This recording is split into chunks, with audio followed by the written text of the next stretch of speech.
أهلا وكل الهلا بكل أهل قناتي نورتوني وأقليتوا صفحتي بوجودكم.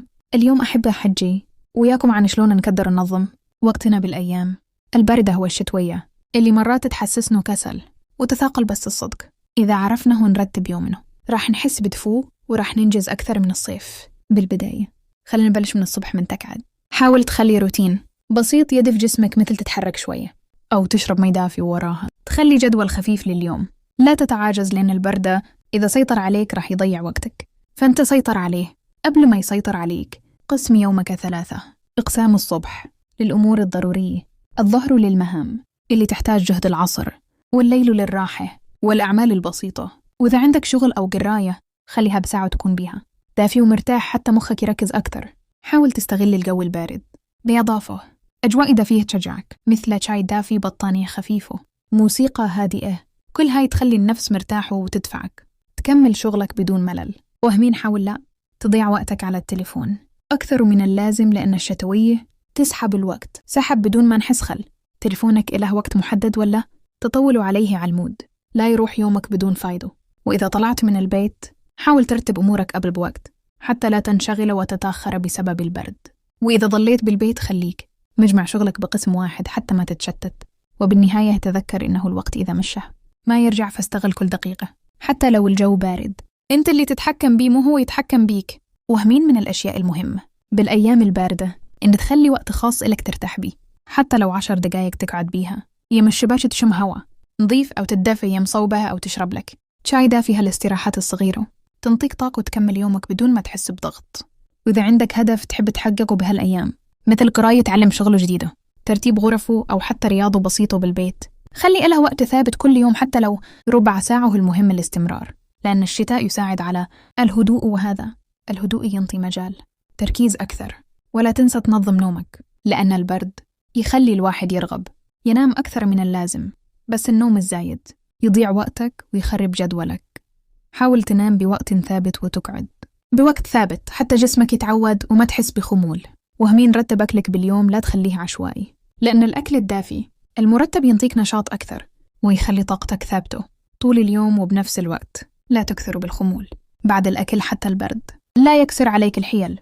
وبالنهاية حط ببالك أن تنظيم الوقت مو بس للبرد ولا للصيف، هو أسلوب حياة يخليك تعيش مرتاح وتنجز بدون ما تضغط على نفسك. وإذا أنت نظمت وقتك بالأيام الباردة فأنت تقدر تنظم بكل المواسم، لأنك صرت تعرف شلون تدير يومك وتسيطر عليه. وإياكم دائما نتعلم ونكبر ونطور نفسنا، وإن شاء الله نقدر نستفاد من كل يوم يمشي بحياتنا ونخليه يوم إله قيمه. وحتى يكون تنظيم وقتك مضبوط أكثر بالأيام الباردة، حاول من البداية تكتب كل شغلاتك على ورق بسيطه، حتى لو قائمة صغيرة، وتخليها يمك كل ما تكمل شغل وعلم عليها. هالطريقة تعطيك شعور إنك دا تنجز وتخليك تستمر بدون ما تكسل. وكل ما تحس نفسك بدأت تفتر هسه هو الوقت يتغير مكانك. مو شرط شي كبير، بس بدل مكانك بالبيت وقف امش خطوتين غير جوك شوية، لأن التغيير الخفيف ينعش بالك ويخليك تركز من جديد. وإذا تحب تستغل الجو البارد أكثر خلي إله هدف يومي بسيط، مثل قراءة صفحه أو ترتيب ركن صغير أو التواصل. يا شخص صار لك فترة ما حجيتوا هذه الأهداف البسيطة تخلي يومك إله معنى وتقدر تكملها بسرعة وبدون ضغط. ولا تنسى أن هواية ناس بالبرد يصير عندهم ميل للعزلة. حاول لا تخلي هالشي يسحبك، خلي وياك ناس تحبهم حتى لو تحجي وياهم دقيقتين. المهم ما تنغلق على نفسك، لأن التواصل ينطي دفوة للنفس ويشجعك تتحرك أكثر. وبالنهاية خلي الهدف من كل هالحكي واضح، وهو أنك ما تخلي البرد يوقف يومك. أنت السيد على وقتك، وإذا تسوي شوية تنظيم راح تشوف يومك يصير أسهل وركز وأحلى. وهواية أمور كانت تثقل عليك تصير أخف، وحتى يكون تنظيم وقتك مضبوط أكثر بالأيام الباردة. حاول من البداية تكتب كل شغلاتك على ورق بسيطه، حتى لو قائمة صغيرة، وتخليها يمك كل ما تكمل شغل وعلم عليها. هالطريقة تعطيك شعور إنك دا تنجز وتخليك تستمر بدون ما تكسل. وكل ما تحس نفسك بدأت تفتر هسه هو الوقت يتغير مكانك. مو شرط شي كبير، بس بدل مكانك بالبيت وقف امش خطوتين غير جوك شوية، لأن التغيير الخفيف ينعش بالك ويخليك تركز من جديد. وإذا تحب تستغل الجو البارد أكثر خلي إله هدف يومي بسيط، مثل قراءة صفحه أو ترتيب ركن صغير أو التواصل. يا شخص صار لك فترة ما حجيتوا هذه الأهداف البسيطة تخلي يومك إله معنى وتقدر تكملها بسرعة وبدون ضغط. ولا تنسى أن هواية ناس بالبرد يصير عندهم ميل للعزلة. حاول لا تخلي هالشي يسحبك. خلي وياك ناس تحبوهم حتى لو تحجي وياهم دقيقتين. المهم ما تنغلق على نفسك، لأن التواصل ينطي دفوة للنفس ويشجعك تتحرك أكثر. وبالنهاية خلي الهدف من كل هالحكي واضح، وهو إنك ما تخلي البرد يوقف يومك. أنت السيد على وقتك، وإذا تسوي شوية تنظيم راح تشوف يومك يصير أسهل وركز وأحلى. وهواية أمور كانت تثقل عليك تصير أخف. وإذا تحب تزيد من ترتيب يومك بالأيام الباردة، جرب تبدي يومك بشغله تحبها حتى لو بسيطة، مثل تسمع شي يعجبك أو تسوي فطور خفيف على كيفك. هاللحظات الأولى من اليوم ترسم مزاجك كله وتخلي عقلك مستعد يتحرك وينجز. وحاول تخلي مكان شغلك أو دراستك مرتب ودافي حتى ما يضايقك الجو، لأن المكان إذا مريح يسهلك التركيز ويقلل التشتت. وحتى لو غرفتك باردة، خليك مجهز بطانية خفيفة أو دفايات بسيطة تخلي الجو نعم وتساعدك تكمل بلا تعب. وأما عن الوقت الفارغ لا تخليه يضيع، حاول تستغله بأشياء بسيطة تفيدك، مثل ترتيب أشياء صغيرة أو تحضير شغلات لباشر. حتى إذا جاء عليك يوم زخم تكون مجهز وما يصير عليك ضغط. هذه الأمور البسيطة تطلعك من الروتين وتخلي وقتك إلى قيمة. وإذا أجاك ملل وهذه تصير كلش هواي بالبرد، حاول تغير النشاط مو توقف كل شيء. مثلا إذا دا تقرأ وانت مليت روح سوي شغله ثانية خفيفة وارجع تكمل بعدين. هالطريقة تخليك ما توقف شغلك وتكسر الملل بدون ما تضيع وقت. وبالنهاية تذكر دائما إنه تنظيم الوقت مو شغل صعب، هو عادة يومية تبدي شوية شوية وبعدين تصير جزء منك. وخصوصا بالأيام الباردة إذا قدرت تسيطر على كسلك، فأنت تقدر تسيطر على كل يوم بحياتك، وراح تشوف شلون يصير يومك مرتب ودافي ومليان إنجاز. وإذا نيجي نحكي عن أهم نقطة بالأيام الباردة فهي الاستمرار، لأن مرات نبدي بحماس وبعدين يجي يوم نقص بيه ونتراجع. فخلي ببالك إنه التنظيم مو شرط يكون كامل، المهم تبقوا مستمر حتى لو بشغله واحدة كل يوم. هذه الشغله تكفي حتى تحافظ على ترتيب يومك وتمنع الفوضى وترجع عليك. وجرب تسوي نهاية يومك هادئ ترتب بيها أفكارك وتراجع شنو سويت وشنو باجر تريد تسوي، مو بشكل رسمي، مجرد لحظات بسيطة تقعد بيها ويا نفسك تشوف يومك شلون مشى. هذه الدقائق تخليك واعي وتنطيك نظرة واضحة وتقلل التشتت. وحتى إذا حسيت نفسك مقصر، لا تلوم نفسك ولا توقف كل شي، بس كل اليوم راح وإني أبدي باشر من جديد. لأن القسوة هو على النفس بالبرد تضرب الطاقة وتخلي الواحد يتراجع، بس اللين ويا روحك يخليك تستمر ويرجع نشاطك شوية شوية. ولا تنسى أن الدفوه مو بس بحراره الجو، الدفوه هم يكونوا من الناس اللي تحبهم واللحظات الحلوة اللي تسويها لنفسك. فخلي يومك بيه لمسه دافيه حتى لو شي صغير، لأن هذا الشي يساعدك ترتب وقتك وانت مرتاح وما تحس بثقل. وبالنهاية خلي عندك يقين أن كل يوم جديد هو فرص جديدة ترتب نفسك وتتعلم وتتحسن شوية عن أمس. والبرد مهما كان قوي انت أقوى منه بقرار بسيط تسويه كل صباح، إنك تدير يومك على كيفك وتخليه مفيد ودافي ومليان رضا. وإذا نيجي نحكي عن أهم نقطة بالأيام الباردة فهي الاستمرار، لأن مرات نبدي بحماس وبعدين يجي يوم نقص بيه ونتراجع. فخلي ببالك إنه التنظيم مو شرط يكون كامل، المهم تبقوا مستمر حتى لو بشغله واحدة كل يوم. هذه الشغله تكفي حتى تحافظ على ترتيب يومك وتمنع الفوضى وترجع عليك. وجرب تسوي نهاية يومك هادئ ترتب بيها أفكارك وتراجع شنو سويت وشنو باجر تريد تسوي، مو بشكل رسمي، مجرد لحظات بسيطة تقعد بيها ويا نفسك تشوف يومك شلون مشى. هذه الدقائق تخليك واعي وتنطيك نظرة واضحة وتقلل التشتت. وحتى إذا حسيت نفسك مقصر، لا تلوم نفسك ولا توقف كل شي، بس كل اليوم راح وإني أبدي باشر من جديد. لأن القسوة هو على النفس بالبرد تضرب الطاقة وتخلي الواحد يتراجع، بس اللين ويا روحك يخليك تستمر ويرجع نشاطك شوية شوية. ولا تنسى أن الدفوه مو بس بحراره الجو، الدفوه هم يكونوا من الناس اللي تحبهم واللحظات الحلوة اللي تسويها لنفسك. فخلي يومك بيه لمسه دافيه حتى لو شي صغير، لأن هذا الشي يساعدك ترتب وقتك وانت مرتاح وما تحس بثقل. وبالنهاية خلي عندك يقين أن كل يوم جديد هو فرص جديدة ترتب نفسك وتتعلم وتتحسن شوية عن أمس. والبرد مهما كان قوي انت أقوى منه بقرار بسيط تسويه كل صباح، إنك تدير يومك على كيفك وتخليه مفيد ودافي ومليان رضا. وإذا نحكي بعد أكثر فمهم كلش تخلي بينك وبين نفسك اتفاق بسيط، إنك ما تخلي يوم يروح بدون ما تسوي بيه لو شغله وحده تفيدك. لأن الأيام البردة مرات تمر بسرعة وما نحس بيها. فإذا ثبتت شغله صغيرة تسويها كل يوم راح تقدر تحافظ على ترتيب وقتك وتبني عادة تفيدك طول العمر. وهمين حاول ما تعتمد على مزاجك، لأن المزاج بالبرد يتغير بسرعة، ومرة تتحمس ومرة تفتر. لكن إذا كان عندك جدول بسيط حتى لو مكتوب على ورقه راح يرجعك للطريق ويذكرك شنو لازم تسوي حتى لو ما عندك خلق، وهذه هي سر الاستمرار.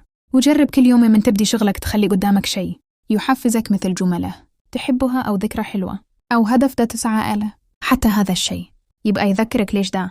تحاول وترتب وقتك، لأن الإنسان إذا عرف ليش دا يتحرك راح يقدر يكمل حتى لو الجو مثلج. وإذا واجهت يوم تعب أو كسل لا تشيل همه ولا تعتبره فشل، اعتبره راحة بسيطة وتعلم منه وارجع باكر أبدي عادي. لأن المهم هو الرجوع، مو عدد المرات اللي توقفت بيها. وبهالطريقة راح تلاحظ أن حتى أسوأ أيامك تبقى تمشي بخط هادئ ومنتظم. وبالنهاية تذكر دائما إن الشتاء ميراد يخليك توقف. الشتاء مجرد فصل يروح ويجي، لكن وقتك وحياتك يمك أنت واللي تحدد شلون تمشي وشنو تنجز وش تسوي. فخلي يومك دافي ومنظم وخفيف، وراح تشوف شلون حياتك تبدي تتغير شوية شوية وبهدوء جميل. وإذا نستمر نحجي عن ترتيب الوقت هسه، يجي دور الشغلات اللي تخلي يومك يصير أخف، لأن مرات البرد يخلي العقل مثقل ويمكن حتى أبسط شغله نحسها كبيره. فهنا يجي دور التبسيط، يعني لا تكبر الأمور براسك ولا تحاول تسوي كل شي دفعة واحدة. خذها وحده وحده وبهدوء، وراح تشوف شلون اليوم يمشي بدون ما يضغطك. وهمين حاول تعلم نفسك تبدي بالشي الأسهل، لأن من تكمل السهل راح تتحمس تكمل الأصعب. وهذه الحيلة تنفع كلش بالأيام الباردة، لأن الجسم يحتاج دفشة صغيرة بالبداية وبعدها يتحرك بدون ما يحس بثقل. وهذه أحسن طريقة تكسر بيها كسل الشتاء. وجرب هم من تقعد الصبح تخلي لنفسك لحظة امتنان بسيطة، حتى لو تقول الحمد لله على يوم جديد. هذه اللحظة البسيطة تنطيك طاقة داخلية وراح تخليك تكمل يومك بروحي حلوة وهادئة، وتساعدك ترتب وقتك بدون ما تتوتر. وإذا حسيت يومك مزدحم لا تخاف، قسمه على فترات واشتغل على فترة وحده حتى لو الوقت قليل، لأن التنظيم مون بالكمية، التنظيم بالاستمرارية وبالطريقة اللي تخليك تكمل وانت مرتاح مو مضغوط. ولا تنسى أن كل إنسان عنده إيقاع خاص ووقت يبدع بيه. فأنت شوف وقتك الذهبي الصبح أو الظهر أو الليل، وخلي الأعمال المهمة بهالوقت، وباقي اليوم خليه للمهام الخفيفة. وهذه الطريقة ترفع إنجازك حتى لو الجو كله برد وضباب. نقطة مهمة بعد هي أنه حاول كل يوم تخلي لك هدف بسيط واضح شنو تريد تكمله حتى لو شيء صغير، لأن العقل إذا عرف شنو يدور عليه يتحرك بشكل طبيعي بدون ما يحتاج دفعة كبيرة. وهذا الشيء يساعدك بالأيام البرد وأكثر، لأن البرد يخلي الواحد يكسل، بس الهدف البسيط يكسر الكسل ويخلي يومك يمشي. وجرب تسوي روتين ثابت حتى لو بمقدار صغير، شربة مي دافي، تحريك جسمك شوية، تحضير فطور صغير. هذه العادات البسيطة تخلق لك نمط يومي ثابت يخلي تنظيم الوقت سهل، وتقدر تكمل باقي أمورك بدون توتر. وإذا تحس نفسك تاخر باليوم لا تحزن ولا تضغط على نفسك، بس حاول من هسه تركز على خطوة واحدة بعدها الخطوة الثانية، وبهيج شكل اليوم يمشي وما يخرب. التنظيم وكل يوم تكمل شغله صغيرة راح تلاحظ التغيير الكبير بعد فترة. وهمين خلي عندك لحظات صغيرة للراحة والتأمل كل يوم حتى لو دقائق بسيطة، لأنها تنطي دماغك فرصة يرتاح ويتنفس. وهذا الشيء يخليك تركز أكثر وتقدر ترتب وقتك بشكل أفضل بدون ما تحسي بثقل البرد والكسل.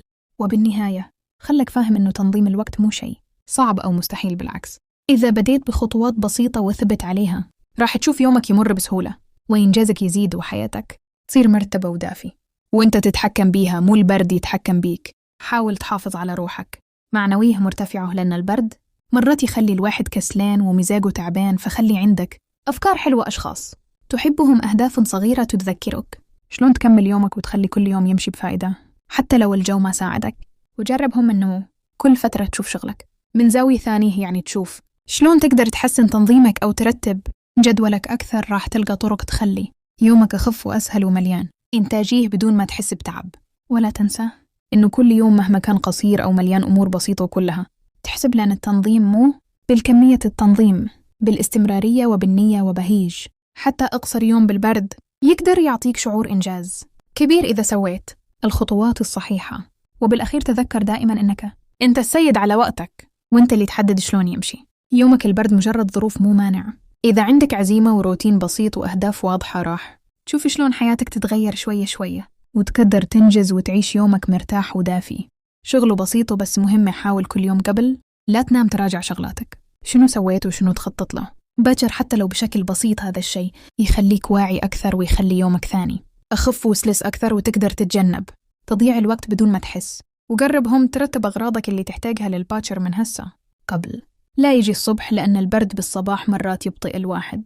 فهذا كل شيء جاهز راح يكون يومك مرتب ويمشي بسلاسة بدون ما تضطر تتعب نفسك بالبداية. ولا تنسى توزيع طاقتك، صح لا تكمل كل شيء دفعت وحده. خذ استراحات صغيرة وشي بسيط دافي حتى جسمك يتحرك وما يثقل عليك. هالطريقة تخليك تركز أكثر وتكمل أمورك بدون ما تحس بثقل البرد والكسل.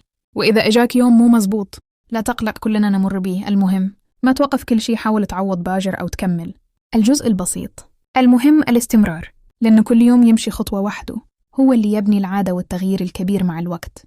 وفي النهاية خلك فاهم إن الأيام الباردة مجرد فصل، وكل يوم يمر فرصة جديدة ترتب نفسك وتتعلم وتطور نفسك شوية شوية. وكل خطوة بسيطة تسويها اليوم تصير جزءاً من عادة ناجحة تخليك تسيطر على وقتك وحياتك بدون تعب أو ضغط. حاول تحافظ على روحك معنوية مرتفعة، لأن البرد مرات يخلي الواحد كسلان ومزاجه تعبان. فخلي عندك أفكار حلوة، أشخاص تحبهم، أهداف صغيرة تتذكرك شلون تكمل يومك وتخلي كل يوم يمشي بفائدة حتى لو الجو ما ساعدك.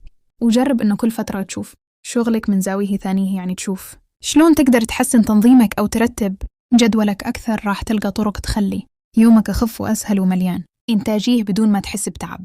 ولا تنسى إنه كل يوم مهما كان قصير أو مليان أمور بسيطة وكلها تحسب، لأن التنظيم مو بالكمية، التنظيم بالاستمرارية وبالنية وبهيج. حتى أقصر يوم بالبرد يقدر يعطيك شعور إنجاز كبير إذا سويت الخطوات الصحيحة. وبالأخير تذكر دائما إنك أنت السيد على وقتك، وأنت اللي تحدد شلون يمشي يومك. البرد مجرد ظروف مو مانع. إذا عندك عزيمة وروتين بسيط وأهداف واضحة راح تشوف شلون حياتك تتغير شوية شوية وتقدر تنجز وتعيش يومك مرتاح ودافي. وحاول دايم تذكر نفسك إنه كل خطوة صغيرة تسويها بالأيام الباردة لها قيمة، حتى لو تحسها بسيطة، لأن هاي الخطوات تتجمع وتخلي يومك منظم ومنتج بدون ما تحس بتعب. وجرب كل يوم تحدد لنفسك وقت قصير للشغلات اللي تحبها أو تريح بيها نفسك، مثل شاي دافي، كتاب، موسيقى، أو حتى شوية حركة صغيرة. هذه اللحظات الصغيرة تعطي دفئا للنفس وتنشطك تكمل باقي يومك بدون كسل. ولا تنسى تقسيم مهامك على فترات قصيرة بدل ما تحاول تكمل كل شيء دفعة واحدة، لأن هالطريقة تخلي يومك سلس وتخليك تركز أكثر وتقلل شعور التعب والكسل بالبرد. وإذا حسيت يومك ثقيل وما مشت الأمور حسب الخطة لا تحزن ولا توقف كل شيء، بس ابدأ بآخر شيء سويته أو بشغلة بسيطة حتى تحافظ على استمرار يومك. وهذا هو سر التنظيم والنجاح. وبالأخير ذكر إنه ترتيب الوقت مو شيء صعب أو مستحيل، بالعكس إذا بديت بخطوات بسيطة وأثبت عليها راح تشوف يومك يمر بسهولة وإنجازك يزيد وحياتك تصير مرتبة ودافي وإنت تتحكم بيها، مو البرد يتحكم بيك. وغير هذا حاول كل يوم تحدد لنفسك وقت صغير للراحة والتأمل حتى لو دقائق بسيطة، لأنها تخلي دماغك يرتاح وينشط وتقدر تكمل يومك بتركيز أكثر بدون ما تحس بثقل البرد. وجربها كل يوم قبل لا تبدي شغلك، تجهز كل شيء تحتاجه للباكر من هسه حتى الصبح يمشي بسلاسة وما يضيع وقتك بالبرد. ولا تنسى توزع طاقتك بشكل صحيح، لا تحاول تكمل كل شيء دفعة واحدة. خذ استراحات بسيطة وشي دافي حتى جسمك يتحرك وما يثقل عليك. هالطريقة تخليك تركز أكثر وتكمل أمورك بدون تعب. وإذا جاك يوم مو مزبوط لا تحزن ولا توقف كل شيء، حاول تعوض باقر أو تكمل. الجزء البسيط المهم الاستمرار، لأن كل يوم يمشي خطوة وحده يبني عادة، والتغيير الكبير مع الوقت. وفي النهاية خلك فاهم إن البرد مجرد فصل، وكل يوم يمر فرصة جديدة ترتب نفسك وتتعلم وتطور نفسك شوية شوية. وكل خطوة بسيطة تسويها اليوم تصير جزء من عادة ناجحة تخليك تسيطر على وقتك وحياتك بدون تعب أو ضغط. وجرب كل يوم من تبدي شغلك تخلي قدامك شيء يحفزك، مثل جمل وتحبها، ذكرى حلوة، أو هدف دا تسعى إليه حتى يذكرك ليش تحاول وترتب وقتك. لأن الإنسان إذا عرف ليش يتحرك راح يقدر يكمل حتى لو الجو مثلج. ولا تنسى إنه كل يوم مهما كان قصير أو مليان أمور بسيطة كلها تحسب، لأن التنظيم مو بالكمية، التنظيم بالاستمرارية وبالنية وبهيج. حتى أقصر يوم بالبرد يقدر يعطيك شعور إنجاز كبير إذا سويت الخطوات الصحيحة واحرص كل يوم قبل لا تنام تراجع شغلاتك شنو سويت وشنو تخطط له بهجر حتى لو بشكل بسيط. هذا الشيء يخليك واعي أكثر ويخلي يومك ثاني أخف وسلس أكثر وتقدر تتجنب تضييع الوقت بدون ما تحس. وحاول كل فترة تغير نمطك شوية، مثل يوم تشتغل بمكانك المعتاد ويوم تقعد بمكان ثاني أو تضيف شيء بسيط جديد لروتينك، لأن التغيير الخفيف يكسر رتابة الشتاء ويخلي يومك يتحرك ويبعد الملل عنك. وفي الأخير تذكر دائماً إنك أنت السيد على وقتك، وأنت اللي تحدد شلون يمشي يومك البرد. مجرد ظروف مو مانع، إذا عندك عزيمة وروتين بسيط وأهداف واضحة راح تشوف شلون حياتك تتغير شوية شوية وتقدر تنجز وتعيش يومك مرتاح ودافي. وجرب كل يوم قبل لا تبدي شغلك ترتب المكان حولك، لأنه المكان المرتب والدافي يعطي شعور راحة ويخلي التركيز أكثر ويمشي يومك بسلاسة بدون ما تضيع وقتك بالبرد. وحاول دايم تحدد وقت للمهام المهمة وترك الباقي للمهام الخفيفة. هالطريقة تخلي طاقتك موزعة صح وما تحس بثقل البرد، وممكن تكمل كل شيء بدون ضغط. ولا تنسى تعطي لنفسك لحظات قصيرة للشكر والامتنان حتى لو بسيطة، لأن هاللحظات تعطي دفء داخلي وتحافظ على معنوياتك مرتفعة وتساعدك تكمل يومك بروح حلوة. وإذا جاك يوم مليان كسل لا تخاف ولا تضغط على نفسك، ركز على شغلة بسيطة تكملها اليوم.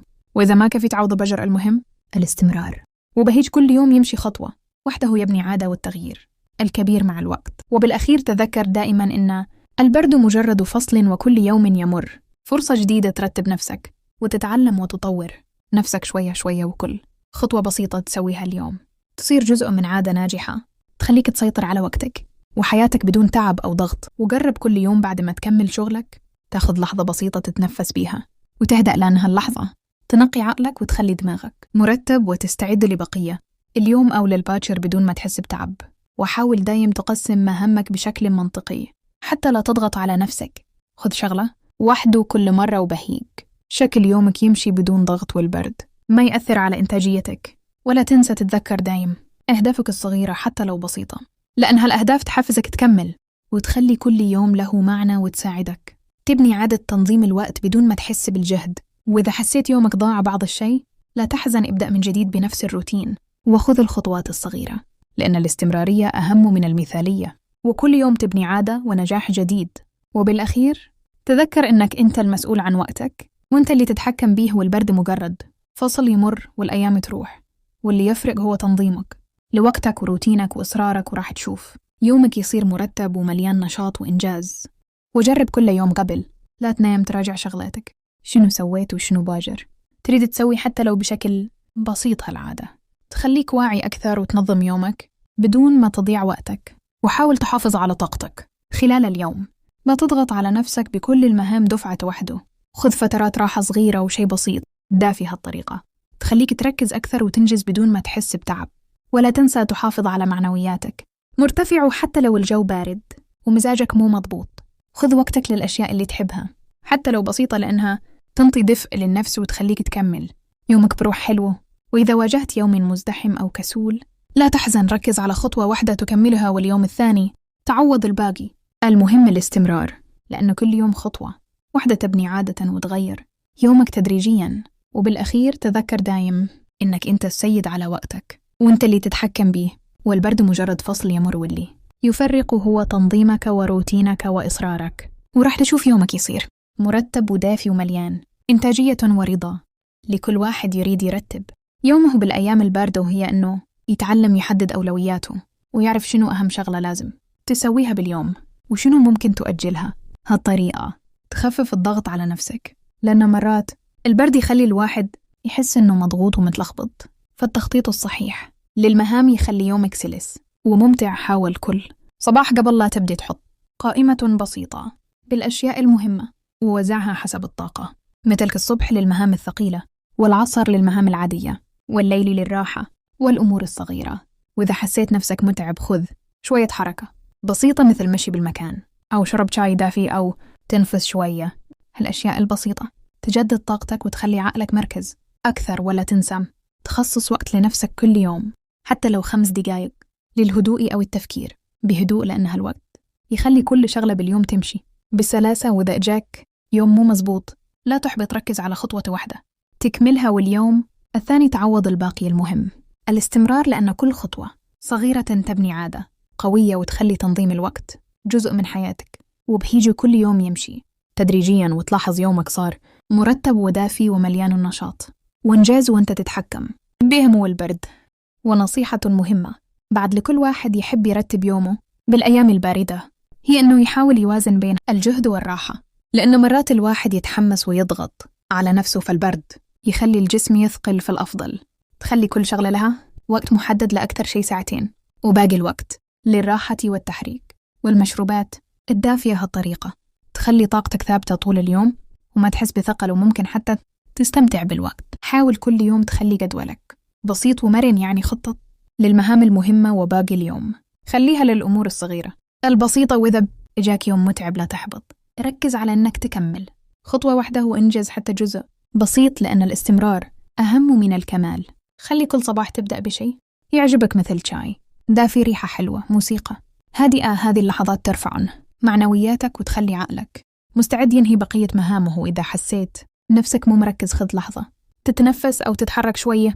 هالحركات الصغيرة تجدد طاقتك وتجعل يومك أخف، وقدر تكمل بسهولة. جرب كل يوم قبل النوم تراجع شغلاتك، شنو أنجزت وشنو تريد باكر، حتى لو بشكل بسيط. هالعادة تخلي عقلك مرتب وتخطط بيومك بدون توتر. ولا تنسى تخصص وقت قصير لنفسك للراحة والتأمل، حتى لو 5 دقايق، لأن هالوقت ينعشك ويخلي كل مهمة باليوم لها معنى وبهيج الشكل. راح تلاحظ أنه كل يوم بالبرد ممكن يكون منتج ومفيد إذا تعلمت تدير وقتك وتنظم نفسك، وراح تشوف يومك مرتب ودافي ومليان النشاط وإنجاز وانت تتحكم بهم. والجو لكل واحد يريد يرتب يومه بالأيام الباردة، وهي أنه يتعلم يكسر الروتين ويضيف لمسة صغيرة لكل يوم، حتى لو بسيطة، مثل ترتيب ركن بالبيت، قراءة صفحة من كتاب، أو سماع موسيقى هادئة.